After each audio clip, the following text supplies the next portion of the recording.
Hola, ¿qué tal? Mi nombre es Beatriz Alondra Mezquita-Arévalo y el día de hoy estaremos hablando de los conceptos de divulgación y también de la duración de los derechos de autor. Por primer paso tenemos el contenido. Aquí hablaremos de la divulgación, de cómo plasmarlos en un medio físico, también de la duración de los derechos de autor y de la posibilidad de heredar algún derecho de autor. Bueno, pero ¿qué son los derechos de autor? Estos son los derechos que poseen los creadores sobre sus obras.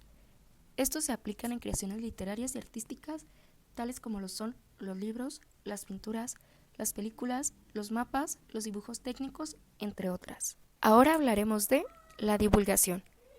En el artículo 16 se define la divulgación como el acto de hacer accesible una obra literaria y artística por cualquier medio al público, por primera vez, con lo cual deja de ser inédita. Pero tenemos otras formas de presentarla, que vendría siendo como la publicación. La publicación es la reproducción de la obra en forma tangible que se pone a disposición del público. También tenemos la comunicación pública. Este es el acto mediante el cual la obra pues siempre se va a poner al alcance general por cualquier procedimiento que se difunda en esta y que no consiste en específico en la distribución de ejemplares. Es por eso que las personas pueden acceder a la obra en cualquier lugar, momento y medio que lo requieran. También tenemos la ejecución o representación pública. Esta viene siendo una representación de una obra por cualquier medio, pero sin restringirla a un grupo privado o algún círculo familiar o social. Un ejemplo, digamos que yo creo una obra, entonces yo voy a una universidad a presentarla, pero solo se la presento a un grupo de 13 personas. Esto ya no sería válido o ya no sería una ejecución porque solo se la estoy presentando a un grupo privado y pequeño. También tenemos la distribución al público, que es la puesta a disposición del público ya sea en una obra original o mediante la copia para su arrendamiento. Y la reproducción, que es la realización de uno o varios ejemplares de la obra, fonograma o videograma, en cualquier forma tangible. Aquí se incluye su almacenamiento permanente o temporal en medios electrónicos. El artículo 17 dice que las obras protegidas por esta ley que se publiquen deben de contener 4 puntos.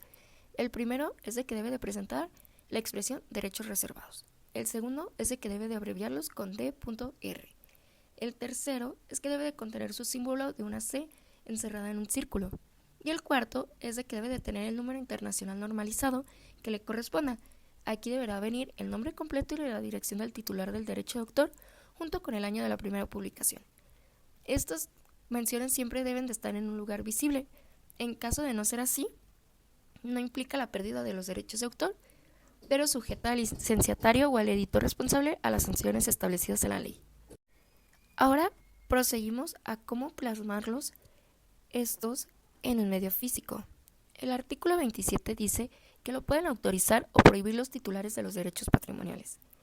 Estos se pueden plasmar de forma fonográfica, gráfica, como lo vendrían siendo las fotografías, las plásticas, como son las esculturas, tenemos los impresos, un ejemplo serían los libros, tenemos los electrónicos, que vendrían siendo los iBooks, y tenemos los audiovisuales, que podría ser una película.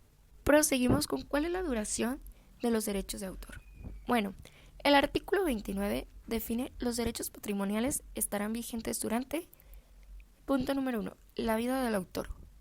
Punto número 2, a partir de la muerte del autor, 100 años más. Y punto número 3, 100 años después de ser divulgados. Estos 3 puntos nos lleva a un cuarto punto que dice que cuando la obra le pertenezca a varios coautores, los 100 años se contarán a partir de la muerte del último. Después de que pasen estos 100 años de la muerte del último coautor, habrá un desenlace que será el dominio público que pertenecerá al gobierno. Pero podemos hacernos una pregunta.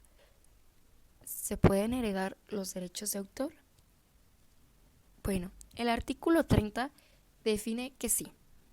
Menciona que el titular de los derechos patrimoniales puede, libremente, conforme a lo establecido por la ley, transferir sus derechos patrimoniales.